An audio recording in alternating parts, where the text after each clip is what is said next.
उत्पन्नाचा दाखला आणि डोमिसाइल सर्टिफिकेटसाठी लांबच्या लांब रांगा लागल्या। त्यानंतर सरकारने मोठा निर्णय घेतला। या दोन्ही दाखल्यांची अट सरकारने शिथिल केली।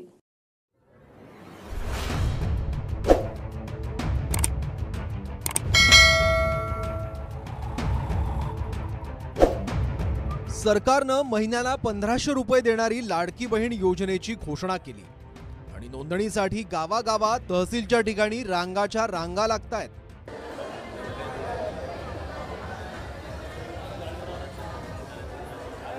आता एवढी गर्दी उसळण्याचं कारण म्हणजे 15 जुलैपर्यंतची मुदत। पण अखेर सरकारने ही मुदत 31 ऑगस्ट पर्यंत वाढवून दिली आहे। लाडकी बहीण योजनेसाठी महत्त्वाची कागदपत्र हवी, त्यातही सरकारने बदल केला। डोमिसाइल सर्टिफिकेट ऐवजी 15 वर्षे जुनं रेशन कार्ड, मतदार ओळखपत्र, जन्माचा दाखला, शाळा सोडल्याचं प्रमाणपत्र देता येईल। 2.5 लाखांच्या उत्पन्नाच्या दाखल्याऐवजी आता पिवळे किंवा केशरी रेशन कार्ड धारकांना उत्पन्नाच्या दाखल्यातून सूट देण्यात आली आहे। विधानसभेत पुन्हा विरोधी पक्षनेते वरट्टीवारांनी या योजनेवरून निशाणा साधला। मतांसाठी बनवाबनवीची योजना असून जाचक अटी लावल्याची टीका वरट्टीवारांनी केली आहे। त्यानंतर 5 एकर जमिनीची अट काढण्याची घोषणा शिंदेंनी केली आणि वयोमर्यादा 18 ते 60 ऐवजी 18 ते 65 पर्यंत वाढवण्यात आली आहे। माझी लाडकी बहीण आता किती यावर आता पाहिलंय ते 15 दिवसामध्ये महिलांच्या लाईन लागले।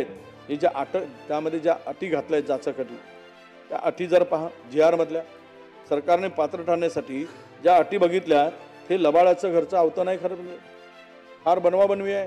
तुम्हाला दिसेल 2-3 महिन्यासाठी तुम्ही काय सरसकट करूनही टाकाल मतं मिळवण्यासाठी, आणि काय करतो 2 वर्ष मग झोपले होते काय 2 वर्ष? तुम्हाला बहिणीची आठवण झाली नाही त्यावेळेस? सर्व महायुतीच्या भावंडांकडून माझ्या माता भगिनींना माहेरचा आहेर दिलेला आहे आम्ही। त्याच्यात आम्ही विजयराव एक आणखी दुरुस्ती केली, 60 ऐवजी आम्ही 65 केलं, 65 वर्ष। आणि जमिनीची अट जी आहे ती पण काढून टाकली। लाडकी बहीण योजनेची नोंदणी मोफत करण्याची घोषणा सरकारने केली आहे।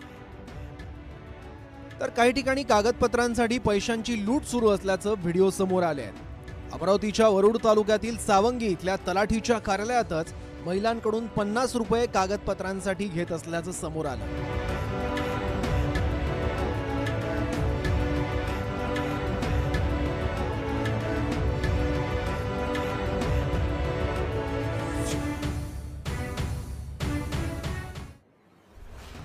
नोंदणी केंद्रामध्ये प्रचंड मोठी गर्दी झालेली आहे।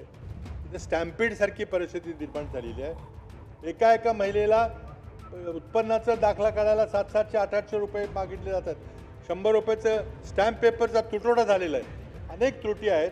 तर माझी शासनाला आपल्यामार्फत विनंती आहे की 15 जुलैची अंतिम तारीख पूर्णपणे काढून टाकावी। कुठलीही अंतिम तारीख असता कामा नये। आणि निवडणुकीपरता ह्या योजना आणलेली आहे, पुन्हा बंद केली जाईल हा जो आदेश आहे त्याप्रमाणे पण कायदा आणला पाहिजे माझी मागणी। कागदपत्रांच्या व्यतिरिक्त लागणारे अतिरिक्त पैसे कुठे घेतले जात असतील तर सरकारने त्याकडे लक्ष दिलं पाहिजे। Bureau report, TV9 Marathi.